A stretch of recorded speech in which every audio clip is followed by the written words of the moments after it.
Hi parents, it's Mr. D here. Hope you're having a great day today. Just wanted to say thank you for the awesome investment that you're making in the life of your child, that you never know how it's going to play out in the future in their life. They could use their music in the future to play in a church setting, in a band. They could pick up another instrument later in life.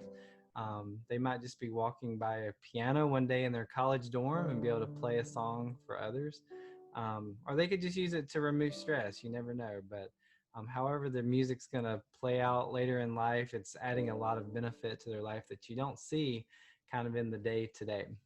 Just wanted to talk to you about three types of parents that I have in the studio. You should fall within one of these three categories. The first is where most everyone falls. These are parents who don't have any musical experience. They want their child to take lessons. They don't know anything about music themselves, but they want their child to experience that. And so that's one type of parent. That's the majority of where my parents fall. The second is a group of parents that maybe took some lessons when they were kids, or they took a band instrument growing up in middle school and high school, and they have some musical experience. And then a very small category are parents who are pro musicians, are very serious about their music, and they want to kind of pass that legacy along to their kids. So this I'm going to do a set of videos that is for primarily for the set of parents in the first category, people that don't know a lot about music. I want to do a 4-part series to help you understand kind of the foundational understanding of how music works, so that when your child comes to you maybe during the week and they're a little bit stumped on some of the music they're working on, you're not just looking at this foreign piece of paper that has all these dots and lines on it and you don't know anything about how to help them. And so I'm just going to give you a quick overview of how music works. And I'll do this in 4 parts, so it's just a few minutes each time so that you can see how it works, okay? The first thing we're going to do is look at what your kids are looking at. So this is music and how it's laid out. I have two fun characters. I use a set of books called Wonder Keys for quite a few kids, and it has these characters in there. So this is a little bit of fun on the sides. The first thing that, as you look at this, you're going to see this big kind of circly fun line, and this is called the treble clef. Treble, treble clef. And this sits on these top set of lines here. And this is usually what you look at when the right hand plays. So it's the circular um, kind of squiggly thing, and it centers around, it's also known as the G clef, which I will get into a little bit later about what that means. If you look down a little bit lower, you'll see here this is called the bass clef. And the reason it's called the bass clef is because the lower parts of the piano are usually played with the notes that sit on this line. And another name for this is called the F clef. Um, and it also has a reason for that name. So I'll tell you a little bit about that. So if you look at music, it's the set of lines, two sets of lines. The one on the top, if you look, it has 5 lines and it has 4 spaces in between the lines. And this is really important because this is how music, where the music kind of, its home base that it sits on. Every one of these lines and spaces represent a particular place on the piano, and every note has a home. So the first one we're going to look at is this note. It's the G note, and it sits right here on the second line.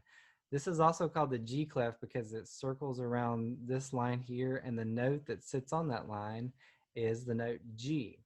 Now, in the musical alphabet, we lay it out. The music's laid out A through G, and then it repeats itself over and over. So obviously, in the regular alphabet, it continues H through Z, but in music, you just have A, B, C, D, E, F, G, and then it repeats itself. So, and they go upward in motion as the letters go forward. And so, if this note is G, we have this note here, which would be A. And so this is G, and then A is the very next available spot, which is the second space. And then we have B here. And then next we have C. So as you see, it's climbing. D goes here. and then we have E here, and F goes here. So this is how the notes in the treble clef work. You got G, and then it starts over A, B, C, D, E, F. And so those are really important, how to recognize those as they're going up on the music, they're going up on the piano as well. Okay, so those are some important notes. I'm going to put those back. The next one we're going to look at is a really, really important note. This is where kids begin their studies by learning this note here. And this is called middle C. It's sort of the foundational note in music. And it's this floating line that's in between the two staffs, and this is middle C. So we have C here. That's right in the center of the music, and it's pretty much in the center of the piano as well. And so that's really important. And then above C, you have this kind of floating note, which is D. And I always tell my young kids that it looks like a dog digging beneath the ground. And that's how I remember this, is D is here. And then if we go up the alphabet and we add the next one, we have E here. So C, D, E. Let's add a couple of more. We have F here. And then the last one, we're back to what we were talking about a second ago, which is G. Okay. So we've got C, D, E, F, and G.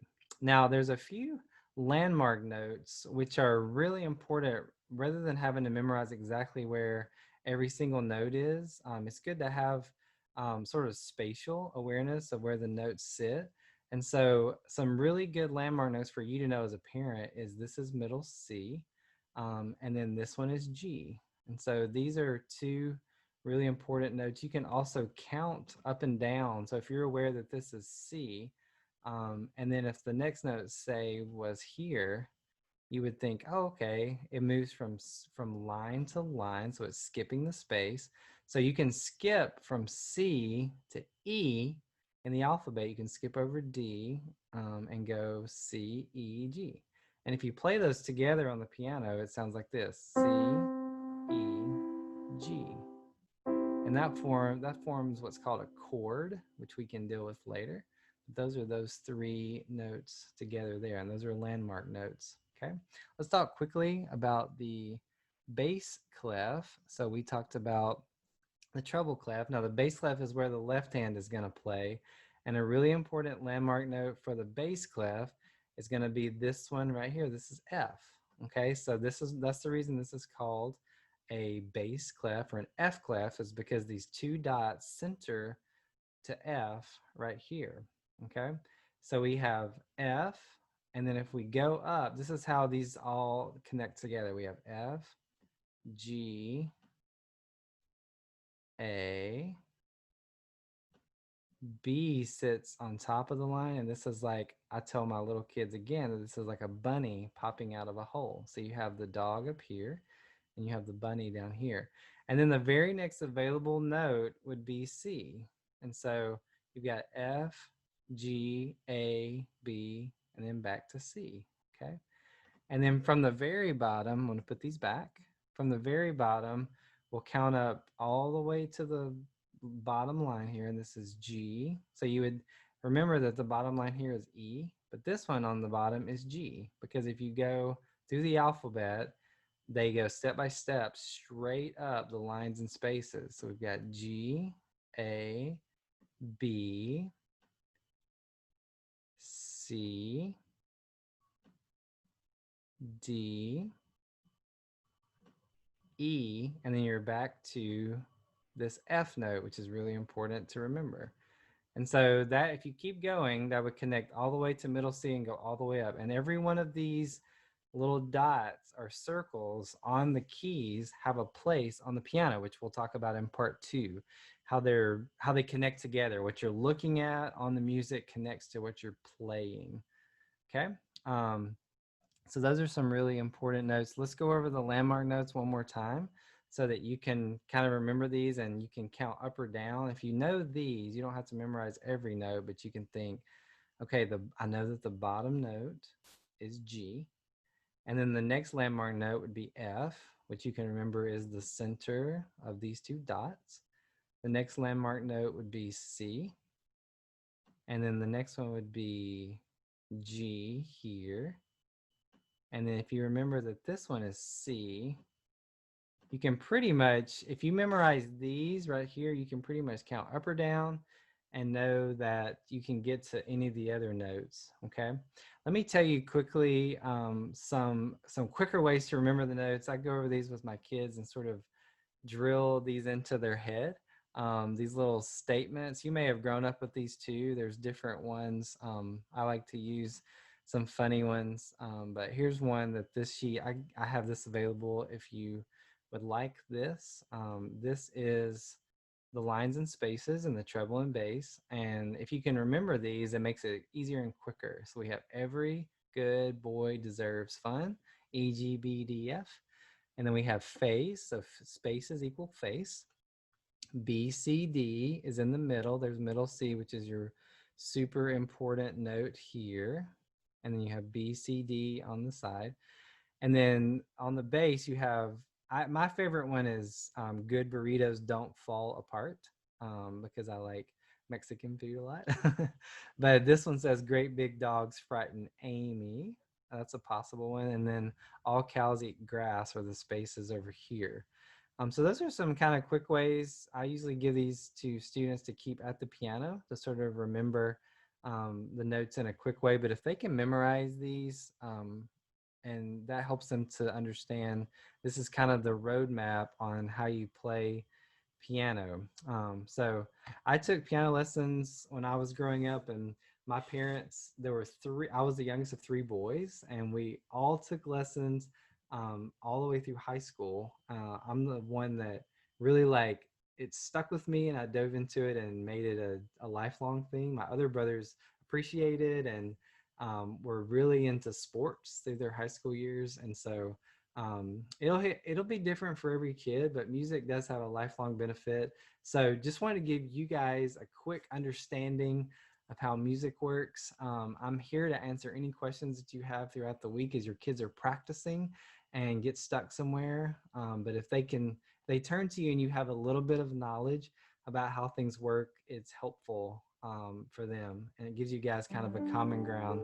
So stay tuned for part 2 next week, and we'll continue this together. I hope you have a great week. See you later.